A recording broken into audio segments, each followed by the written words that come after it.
नमस्कार साथियों, आज की इस कहानी का शीर्षक है क्या रमेश की नसबंदी हो पाई। तो चलिए शुरू करते हैं इस कहानी को। साल 1976 की बात रही होगी। उन दिनों मैं मेडिकल कॉलेज अस्पताल के सर्जरी विभाग में सीनियर रेजिडेंट के पद पर काम कर रहा था।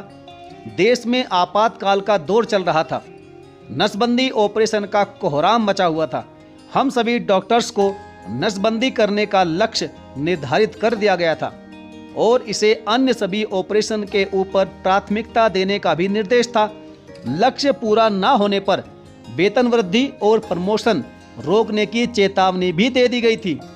हम लोगों की ड्यूटी अक्सर गांवों में आयोजित नसबंदी कैंप में भी लग जाया करती थी।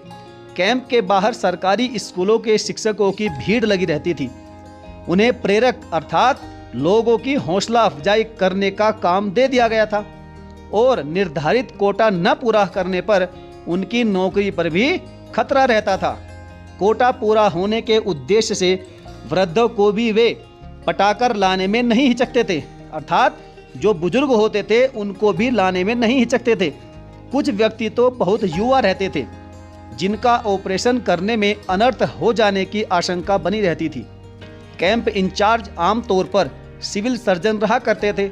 रोगियों से हमारी पूछताछ उन्हें अच्छी नहीं लगती थी। बुजुर्ग शिक्षकों की स्थिति बेहद ही खराब थी।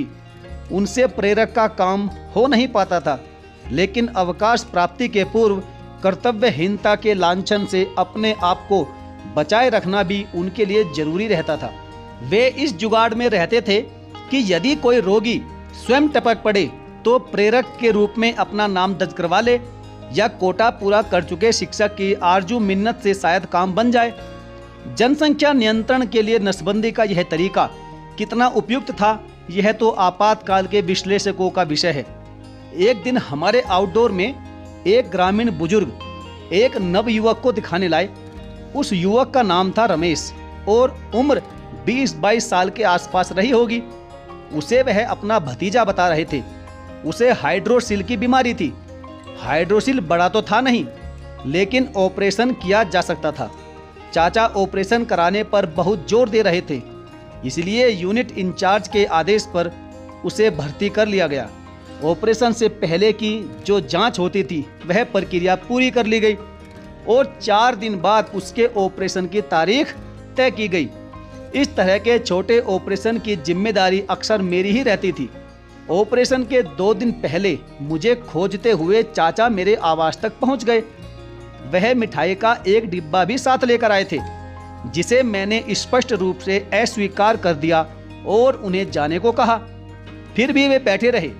फिर धीरे से उन्होंने कहा कि रमेश को 3 बच्चे हो चुके हैं, साथ में रमेश की नसबंदी भी करवा देना चाहते हैं। जाते जाते उन्होंने रमेश से इस बात का जिक्र नहीं करने का आग्रह किया। वजह पूछने पर बताया कि उसे नसबंदी से डर लगता है। मेरे यह कहने पर कि अनुमति के लिए तो उसे हस्ताक्षर करना ही पड़ेगा, तो उन्होंने कहा कि कागज उन्हें दे दिया जाए, वह उसे समझाकर हस्ताक्षर करवा लेंगे। ऑपरेशन सफल होने पर वह मेरी सेवा से पीछे नहीं हटेंगे। मैंने उन्हें घर से बाहर करते हुए दरवाजा बंद कर दिया। उस दिन रात को मुझे अस्पताल से लौटते समय रास्ते में रमेश सिगरेट पीता हुआ दिखाई दे गया। मुझे देखते ही उसने सिगरेट फेंक दी। सिगरेट न पीने की नसीहत देने के ख्याल से मैंने उससे कहा कि अपने 3 बच्चों का ख्याल करते हुए वह इस लत को तुरंत छोड़ दे। आश्चर्य जाहिर करते हुए उसने पूछा कि कौन से 3 बच्चे? मैंने कहा तुम्हारे और किसके? मेरे इस उत्तर को सुनकर वह हैरान रह गया और बोला, डॉक्टर साहब, मेरी तो अभी शादी भी नहीं हुई है, फिर बच्चे कहां से? अभी तो मेरी सगाई तय हुई है, शादी 6 महीने बाद होने वाली है। इसलिए चाचा को उसने अपनी हाइड्रोसिल की इस बीमारी के बारे में बताया था, तो वे मुझे यहां लेते आए। अब चौंकने की बारी मेरी थी। उसकी बातों को सुनकर मुझे दाल में कुछ काला लगा और रहस्य जानने की इच्छा होने लगी। मेरे पूछने पर उसने अपने परिवार का पूरा किस्सा सुनाया। वे लोग गांव के बड़े किसान हैं। उन लोगों की तकरीबन 20 एकड़ की खेती है। यह चाचा उसके स्वर्गवासी पिता के सबसे बड़े भाई हैं। बीच में 4 बुआ भी हैं जो अपने अपने घर में हैं। चाचा के 4 लड़के हैं, सबकी शादी हो गई है और सबके बाल बच्चे भी हैं। वह अपने पिता की अकेली संतान है। बचपन में ही उसके पिता ट्रैक्टर दुर्घटना में मारे गए थे। वे सभी संयुक्त परिवार में ही रहते हैं। चाचा और चाची उसे बहुत मानते हैं। पढ़ा लिखा कर उसे मजिस्ट्रेट बनाना चाहते थे, लेकिन IA में 2 बार फेल हो जाने के बाद उसने पढ़ाई छोड़ दी और खेती में जुट गया। चाचा घर के मुखिया हैं और गांव में उनकी अच्छी धाक है। रमेश की पूरी बात सुनकर मेरा कौतूहल और बढ़ गया कि आखिर इस लड़के की वह शादी होने से पहले ही नसबंदी क्यों करा देना चाहते हैं। कुछ सोचते हुए मैंने उससे पूछा, तुम्हारे हिस्से में कितनी जमीन आएगी रमेश? रमेश थोड़ा हिचकिचाते हुए बोला, तकरीबन 10 एकड़। पूछने में मुझे अच्छा तो नहीं लगा, फिर भी पूछ ही लिया कि मान लो रमेश तुम्हें बाल बच्चे ना हो और मौत हो जाए तो वह हिस्सा कहाँ जाएगा? थोड़ी देर सोचने के बाद वह बोला, फिर तो वह सब चाचा के हिस्से में जाएगा। मेरे सवालों से वह थोड़ा हैरान था और जानना चाहता था कि मुझसे यह सब क्यों पूछा जा रहा है। बात टालते हुए सवेरे अस्पताल के अपने कक्ष में अकेले आने को कहते हुए मैं आगे बढ़ गया। रोकते हुए उसने कहा कि चाचा जरूरी काम से गांव गए हैं। गांव में झगड़ा हो गया है। मुखिया होने के नाते उन्हें वहां जाना जरूरी था। कल शाम तक वे लौट आएंगे। यदि कोई खास बात है तो उनके आने का इंतजार वह कर ले क्या? मैं बोला, तब तो और भी अच्छी बात है, तुम्हें अकेले ही आना है। यह कहते हुए मैं वहां से चल पड़ा। इस पूरी बात से मैं इस नतीजे पर पहुंच चुका था कि इसके चाचा ने एक गंदे खेल की योजना बना ली है। वे इसे निसंतान बनाकर आने वाले दिनों में इसके हिस्से की सारी संपत्ति को अपने बेटों के लिए रखना चाहते थे। मैंने ठान लिया कि मुझे इस अनर्थ से इसे बचाना होगा। साथ ही मैं उस संयुक्त परिवार में एक नए महाभारत का सूत्रपात भी नहीं होने देना चाहता था। सवेरे अस्पताल में मेरे कक्ष के आगे रमेश मेरी प्रतीक्षा में खड़ा था। मैंने फिर से परीक्षण का नाटक करते हुए उसे बताया कि अभी तुम्हें ऑपरेशन की कोई ज़रूरत नहीं है। हाइड्रोसिल में नस इतनी सटी हुई है कि ऑपरेशन के दौरान उसके कट जाने का खतरा है। साथ ही तुम्हारे ब्लड की रिपोर्ट के अनुसार खून ज़्यादा बहने का भी खतरा है। इतना छोटा हाइड्रोसिल तो दवा से भी ठीक हो जाएगा। अगर तुम्हारे चाचा ऑपरेशन कराने के लिए फिर किसी दूसरे अस्पताल में तुम्हें ले जाएं, तो हरगिज मत जाना, अन्यथा इस नसबंदी के दौर में तुम्हारा भी शिकार हो जाएगा। झूठ का सहारा लेते हुए मैंने उससे कहा, शादी के बाद भी कई बार छोटा हाइड्रोसिल अपने आप ठीक हो जाता है। दवा की यह पर्ची लो और चुपचाप तुरंत भाग जाओ यहाँ से। बस से तुम्हारे गांव का 2 घंटे का रास्ता है। चाचा के निकलने के पहले ही तुम वहां पहुंच जाओगे। मेरी बात उसने मान ली। सामान बटोरकर उसे जाते हुए देख मुझे तसल्ली हुई। प्रमोशन पाते हुए विभाग अध्यक्ष के पद से साल 2003 में रिटायरमेंट के बाद अपने निजी अस्पताल के माध्यम से मरीजों की सेवा में मैं जुट गया था। एक दिन एक अर्धवयस्क व्यक्ति एक बूढ़ी औरत को दिखाने मेरे कक्ष में दाखिल हुआ।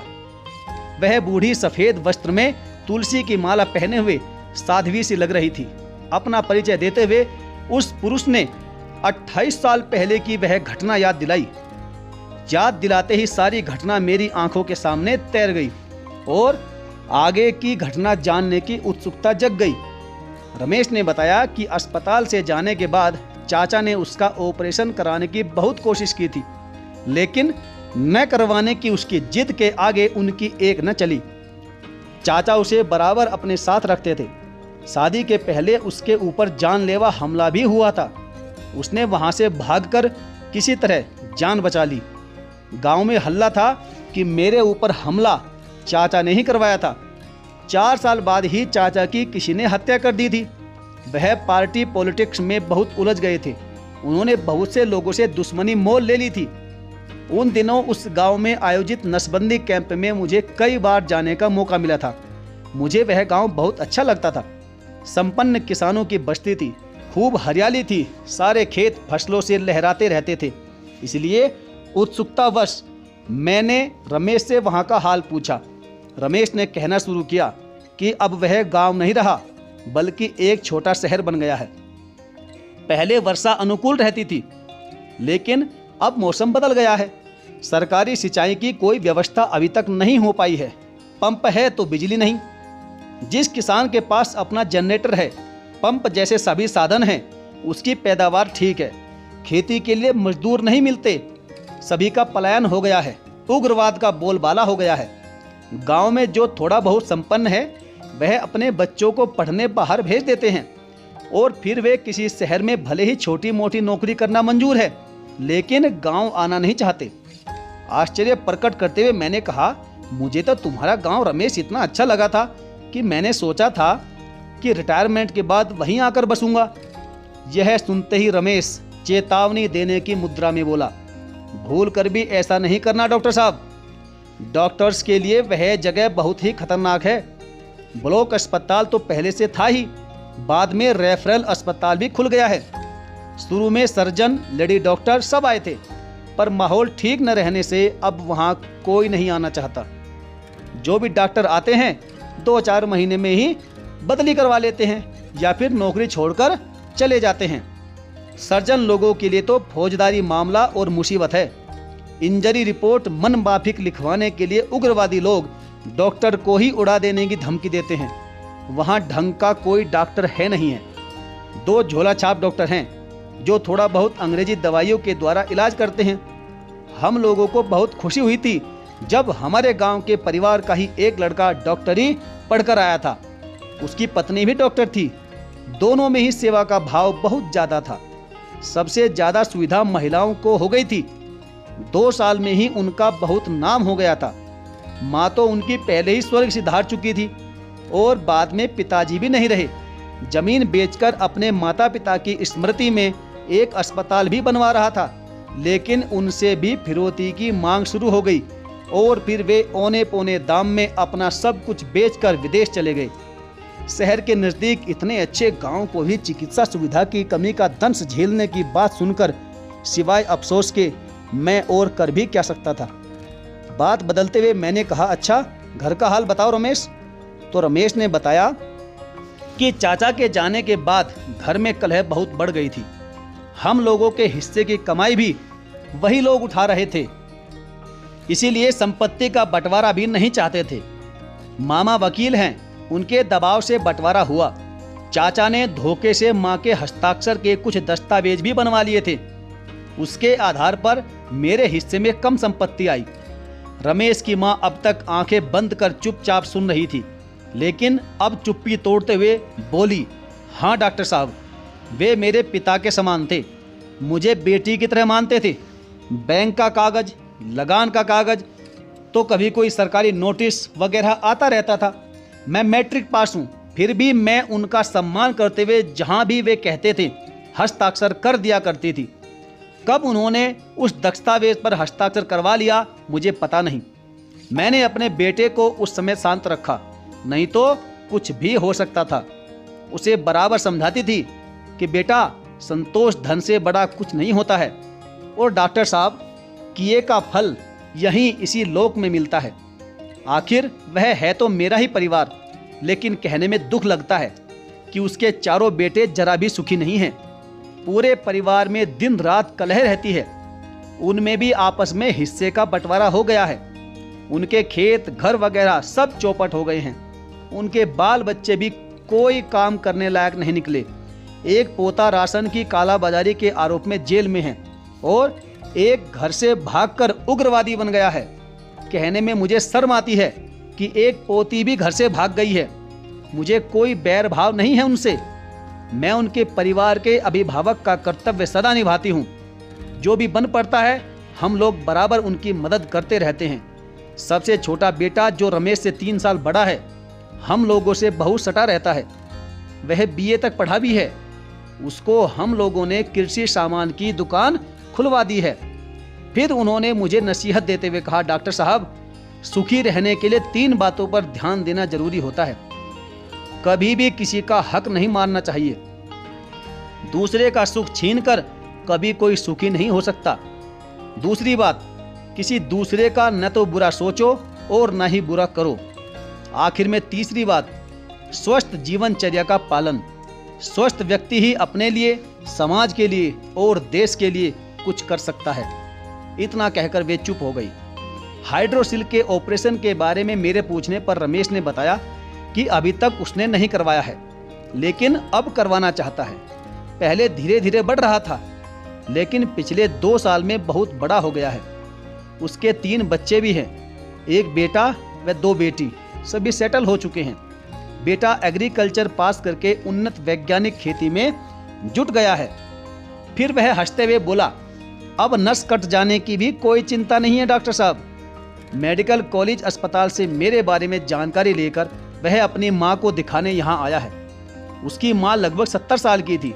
उन्हें पित्त की थैली में पथरी थी, जिसका सफलतापूर्वक ऑपरेशन कर दिया गया था। छुट्टी होने के बाद खुशी खुशी दोनों माँ बेटा धन्यवाद देने के लिए मेरे कक्ष में आए। रमेश ने अपने ऑपरेशन के लिए समय तय किया। फिर उसने ऑपरेशन के न करने और हिदायत देने के कारण जानने की जिज्ञासा प्रकट की। मैंने कहा, तो सुनो रमेश, तुम्हारे चाचा उस ऑपरेशन के साथ तुम्हारी नसबंदी करने के लिए मुझ पर दबाव डाल रहे थे। काफ़ी प्रलोभन भी दिया था। उन्होंने मुझे गलत जानकारी दी थी कि तुम्हारे 3 बच्चे हैं।